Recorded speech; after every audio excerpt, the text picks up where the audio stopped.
नमस्कार दोस्तों, जय हिंद, वंदे मातरम। सभी प्यारे मित्रों का वेलकम, अभिनंदन है शिक्षक भर्ती के चैनल जायसवाल कोचिंग सेंटर पर। आपका अपना परिवार यूट्यूब फैमिली सभी प्यारे मित्रों का वेलकम, अभिनंदन करते हैं। पावर्ड बाय शिक्षा ही प्रकाश है। बात करेंगे पर्यावरण इन्वायरमेंट स्टडीज एनसीईआरटी के पैटर्न पर। प्रैक्टिस सीरीज चल रही है और प्रैक्टिस सीरीज का यह सेट नंबर आपका 12वां है। तो चलिए, इस सेट में हम 25 महत्वपूर्ण लाजवाब क्वेश्चन करने वाले हैं। कंसेप्ट की बात करेंगे, कंसेप्ट के अकॉर्डिंग आपकी प्रैक्टिस सेट चल रही है। तो आइए जान लेते हैं आपकी तैयारी कितनी है। अपनी तैयारी चेक करते हैं, 25 प्रश्न महत्वपूर्ण कंसेप्ट को ज्वाइन करते हैं। पहला प्रश्न है, इनमें से कौन सा ऊर्जा अक्षय संसाधन नहीं है। अक्षय मतलब होता है जिसका क्षय न किया जा सके। सूर्य, पेट्रोलियम, जल, वायु। देखिए अक्षय संसाधन, देखिए जो सूर्य है यह अक्षय संसाधन है, इसका कोई अंत नहीं है। जल भी अक्षय संसाधन है और वायु भी अक्षय संसाधन है। लेकिन एक पेट्रोलियम एक ऐसा है जिसका क्षय होगा, जिसका घट जाएगा। ठीक है, ये अक्षय में नहीं आएगा। तो अक्षय संसाधन नहीं है, पेट्रोलियम एक अक्षय संसाधन नहीं है। बी ऑप्शन सही हो जाएगा। क्योंकि अक्षय ऊर्जा संसाधन वे होते जिन्हें एक बार प्रयोग करके पुनः प्रयोग में लाया जा सकता है। सूर्य, वायु, जल ये अक्षय ऊर्जा संसाधन है क्योंकि इनको फिर से प्रयोग में लाया जाता है। लेकिन पेट्रोलियम को एक ही बार में प्रयोग किया जाता है, फिर पुनः इसको प्रयोग नहीं किया जाता। तो यह क्षय ऊर्जा संसाधन के अंतर्गत आ जाता है। दूसरा प्रश्न है, निम्नलिखित में से विषम को चयनित करना है। यानी 4 ऑप्शन में से एक विषम ऑप्शन दिया गया है, डिफरेंट दिया है, उस ऑप्शन को हमें कलेक्ट करना है।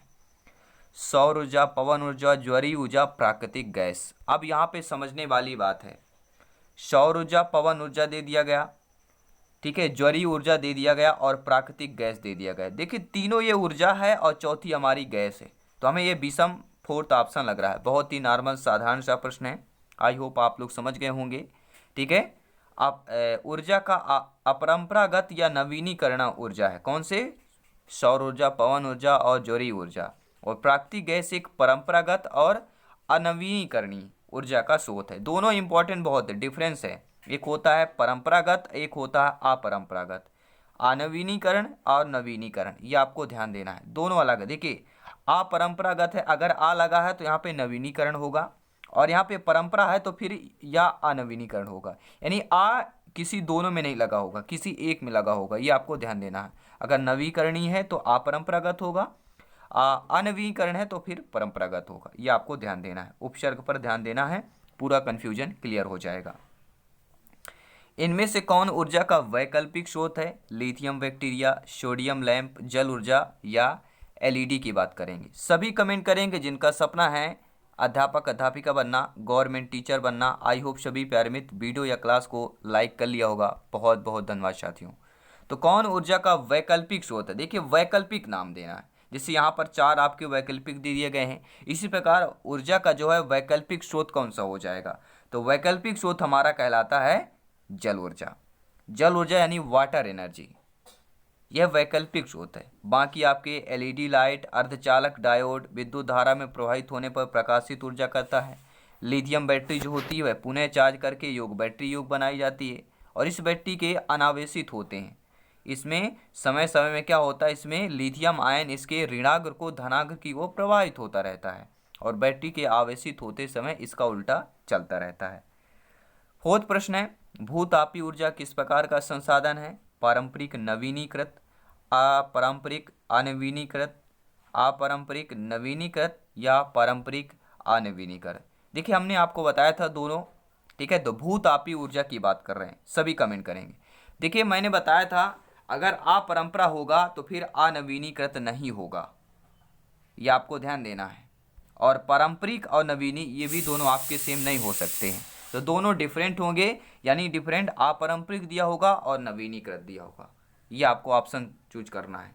भूतापीय ऊर्जा किस प्रकार होता है? अपारंपरिक होता है और नवीनीकृत होता है, तो सी ऑप्शन यहाँ पर सही हो जाएगा।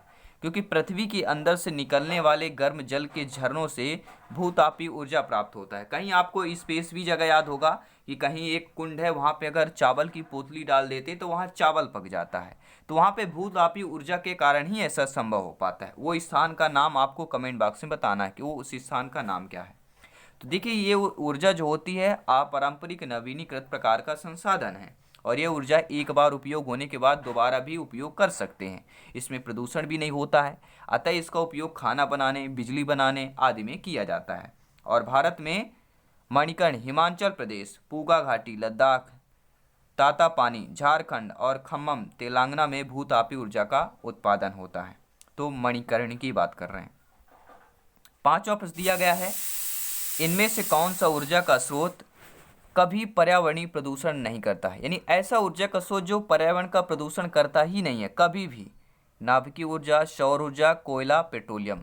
तो जब भी प्रश्न ऐसा दे दिया गया कि कभी भी पर्यावरण का प्रदूषण नहीं करेगा, तो हमारा सौर प्रकाश या सौर ऊर्जा ही होता है। बी ऑप्शन कलेक्ट कीजिएगा। छठवां प्रश्न दोस्तों देख लेते हैं कि CNG क्या दिया गया है? CNG ईंधन के रूप में किसमें इस्तेमाल होता है? वाहनों में, उद्योगों में, खाना बनाने में या वाहन उद्योग दोनों में होता है? तो सभी लोग जानते हैं वाहन और उद्योग में दोनों में होता है CNG का प्रयोग। इसका पूरा नाम कंप्रेस्ड नेचुरल गैस है।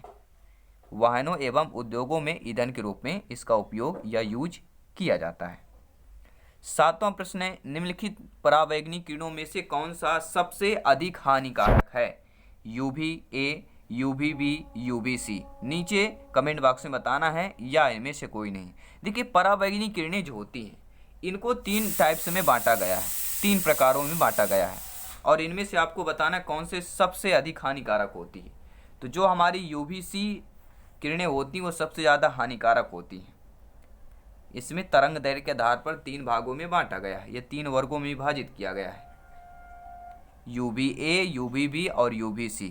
तो UVC सबसे अधिक हानिकारक होती है। इसका रीजन है, ये किरणें पृथ्वी के धरातल तक पहुंच पाती हैं क्योंकि इनका आवेशित ओजोन परत द्वारा हो जाता है।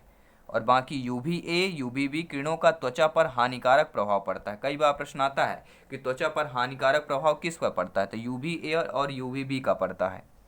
UVB से जीवधारियों में निम्नलिखित प्रभाव पड़ते हैं: जीन परिवर्तन, पौधों की वृद्धि में रुकावट, त्वचा कैंसर, मोतियाबिंद। कई बार आता है त्वचा कैंसर किन किरणों द्वारा पड़ता है? तो UVB के जीवधारियों द्वारा। ये आपको ध्यान देना है, UVB किरणों द्वारा, ठीक है, किरणों पे ये सारी चीज़ें होती। जीन में परिवर्तन हो गया, पौधे की वृद्धि में रुकावट, तो UV किरणें B वाले से होता है, जिसको हम वर्गों में विभाजित किया गया है। तो UVB वाले में त्वचा कैंसर UVB किरणों में, और मोतियाबिंद भी UVB किरणों पर होता है।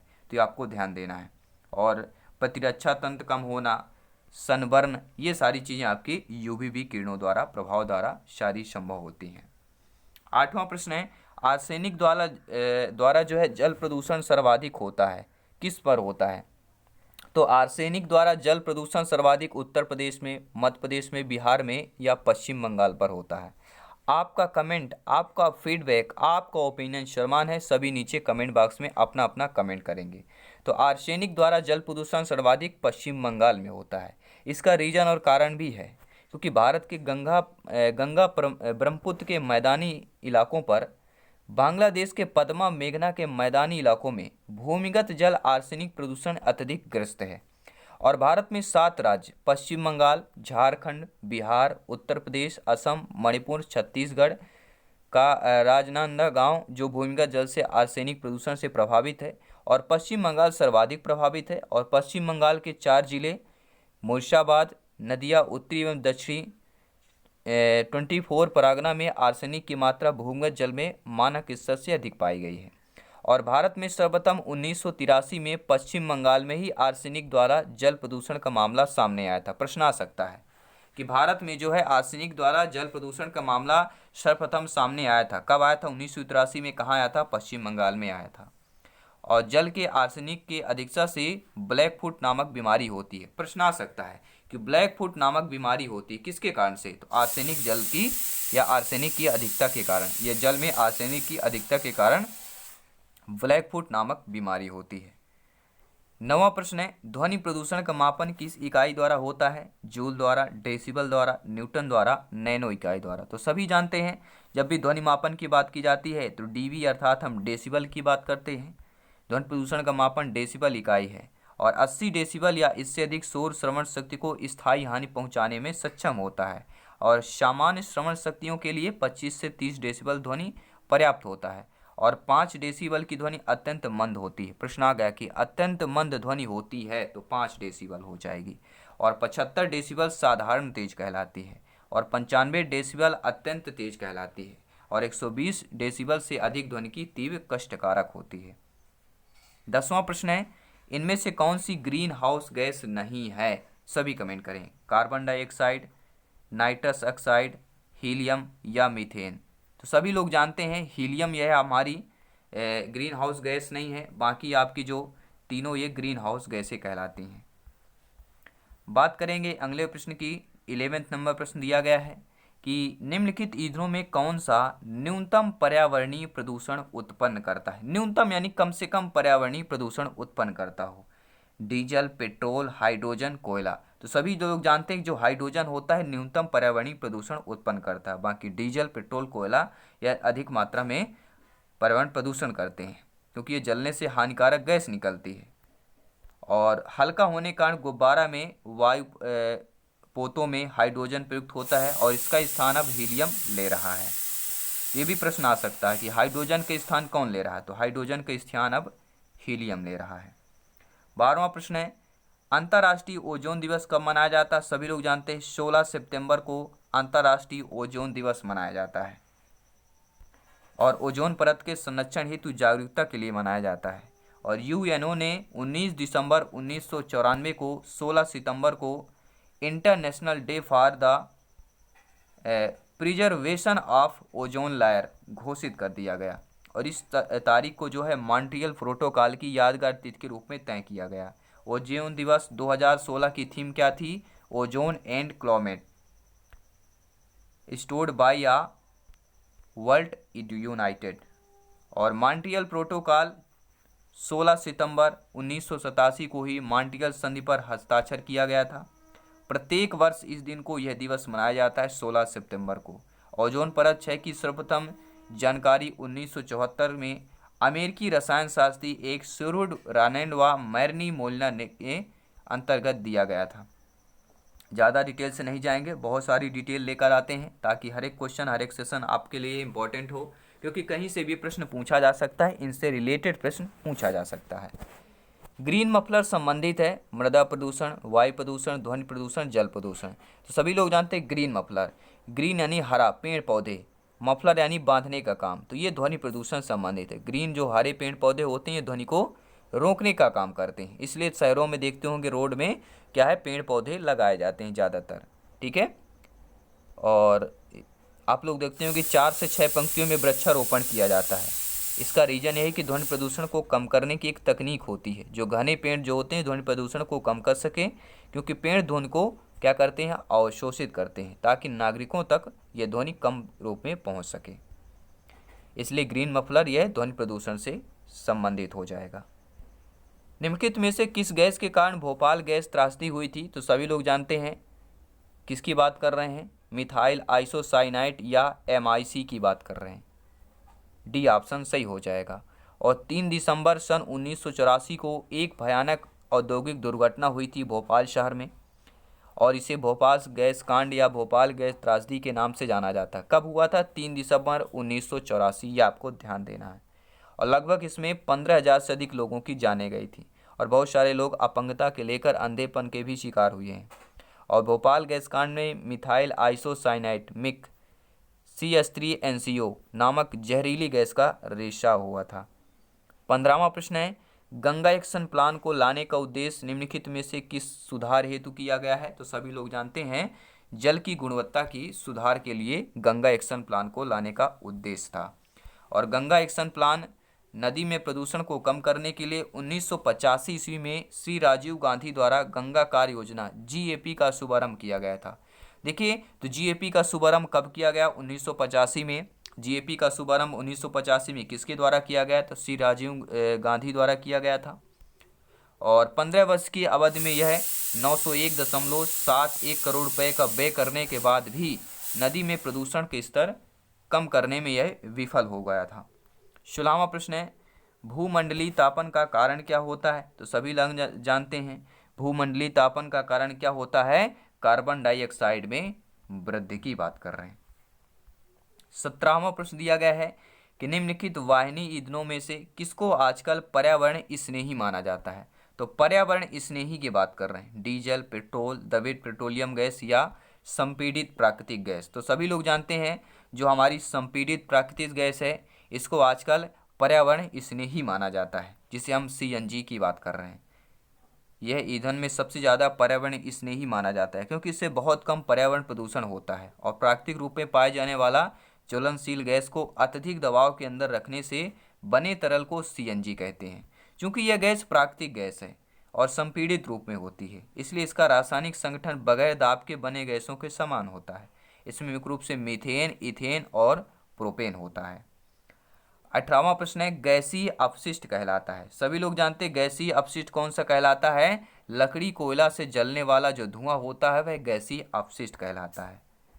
19वां प्रश्न दिया गया है, निम्नलिखित में से कौन सी गैस जो है ग्रीन हाउस गैस नहीं है।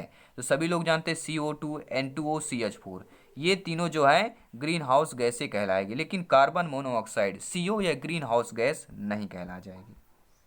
20वां प्रश्न है, कौन सा वायुमंडलीय प्रदूषक अम्लीय वर्षा का मुख्य कारक होता है। SO2, H2S, HCI या N2 होता है। तो सभी लोग जानते हैं हम किसकी बात कर रहे हैं। वायुमंडलीय प्रदूषक जो अम्लीय वर्षा का मुख्य कारक होता है वह हमारा SO2 कहलाता है। सल्फर डाइऑक्साइड की बात कर रहे हैं जो उद्योगों तथा वाहनों से उत्सर्जित होता है, वर्षा की बूंदों तथा ओस की बूंदों के साथ मिलकर अम्लीयता का गुण प्रदर्शित करता है और इससे फसलों तथा इमारतों को क्षति पहुंचती है और स्वास्थ्य पर इसका हानिकारक प्रभाव पड़ता है। अगला प्रश्न है, 20 प्रश्न कंप्लीट कर चुके हैं, 5 प्लस और करेंगे, टोटल 25 प्रश्न करेंगे। इस प्रैक्टिस सीरीज सेट नंबर 12 की बात कर रहे हैं और इसके पिछले सेट देखना चाहते हैं चैनल को ज्वाइन करें, सब्सक्राइब करें, लाइक करें, शेयर करें और फ्री में नोट्स PDF फाइल प्राप्त करना चाहते हैं तो आज ही टेलीग्राम ऐप इंस्टॉल करें और वहां पर सर्च करें जायसवाल कोचिंग सेंटर। सारे PDF फाइल फ्री, आपको नोट्स सब कुछ मिलेगा क्योंकि यह राष्ट्र हित में शिक्षक का परिवार है, शिक्षकों का परिवार है, टीचर्स फैमिली है, आपका परिवार है। बात करेंगे प्रश्न की, तो प्रश्न क्या पूछा जा रहा है आप लोगों की स्क्रीन पर प्रश्न है। प्रश्न यह है कि कौन सी एक ग्रीन हाउस गैस है। Sulphur dioxide, oxygen, argon, methane. तो सभी लोग जानते हैं जो मीथेन गैस है यह ग्रीन हाउस गैस कहलाती है। मीथेन, CO2, N2O, CFC ये सारे कौन से कहलाते हैं, ग्रीन हाउस गैसें कहलाती हैं। 22वां प्रश्न है, किसी नदी के प्रदूषण स्तर की माप की जाती है ATP, STP, BOD या WPL के द्वारा। तो किसी भी नदी के प्रदूषण के स्तर की माप किसके द्वारा की जाती है, BOD, बायोकेमिकल ऑक्सीजन डिमांड या बायोलॉजिकल ऑक्सीजन डिमांड। ठीक है, बायोलॉजिकल ऑक्सीजन डिमांड के द्वारा, BOD के द्वारा नदी के जल के प्रदूषण का स्तर मापा जाता है। अगला प्रश्न है, विश्व उष्मायन के लिए निम्न में से कौन सा एक कारक होगा। वाहनों से निकली गैस, पेड़ पौधों से निकली गैस, भट्टियों से निकली गैस या रसोई से गैस। तो विश्व उष्मायन समझना बहुत इंपॉर्टेंट है। तो विश्व उष्मायन के लिए जो कारक है वह वाहनों से निकली गैस। विश्व उष्मायन यानी कि ग्लोबल वार्मिंग, अगर हम ग्लोबल वार्मिंग कहते तो आप आसानी से समझ जाते, लेकिन हम हिंदी में विश्व उष्मायन भी प्रश्न पूछा जा सकता है। इसके लिए CO2, N2O, CH4 आदि गैस उत्तरदायी होती हैं और ये गैसें वाहनों के इंजनों के दहन से अत्यधिक मात्रा में उत्सर्जित होती हैं और ये गैसें वायुमंडल में पहुंचकर विश्व उष्मायन जैसी समस्या पैदा करती हैं। अब देख लेते हैं अगला प्रश्न आप लोगों की स्क्रीन पर है कि पृथ्वी पर पहुंचने से पहले ओजोन परत किन किरणों को अवशोषित करती है। गामा किरणों को, एक्स किरणों को, परावैंगनी किरणों को या बीटा किरणों को। आप सभी जानते हैं क्योंकि आप सभी भावी अध्यापक अध्यापिकाएं शिक्षक बंधु हैं कि पृथ्वी पर पहुंचने से पहले ओजोन परत जो है परावैंगनी किरणों को अवशोषित कर लेती हैं। अब बात करेंगे 25वें प्रश्न की कि सूर्य के हानिकारक किरणों से पृथ्वी के कौन सा स्तर जो है सुरक्षित रखता है। आयन मंडल, ओजोन मंडल, क्षोभ मंडल या चुंबक मंडल। तो सूर्य से आने वाली जो हानिकारक किरणें होती हैं लगभग दोस्तों 94% जो है सुरक्षित रखता है वह हमारा है ओजोन स्तर या ओजोन मंडल की बात करेंगे। समताप मंडल के निचले हिस्से में ओजोन गैस की एक परत पाई जाती है जिसे ओजोन मंडल कहते हैं और ओजोन परत से सूर्य से आने वाली हानिकारक किरणें परावैंगनी किरणों को अवशोषित कर लेती है और परावैंगनी किरणों से पृथ्वी के उष्णता में वृद्धि होती है और अनेक प्रकार के शारीरिक विकार इससे उत्पन्न होते हैं। तो ये रहे दोस्तों EVS के प्रैक्टिस सीरीज के सेट नंबर आपका 12 था। हमने 25 प्रश्न यहाँ पे लाजवाब प्रश्न कंप्लीट कर लिए। 25 में से आप लोगों ने कितना स्कोर किया है, 12 प्लस किया है, 20 प्लस किया है या 25 में से 25 किया है, आपको कमेंट के माध्यम से बताना है। सभी मित्रों को जय हिंद, वंदे मातरम। सभी क्लासेस चल रही हैं, सभी प्रैक्टिस ज्वाइन करें और अपनी तैयारी को, प्रिपरेशन को और बेहतर करें और सिलेक्शन का रास्ता आसान करें। धन्यवाद सभी का।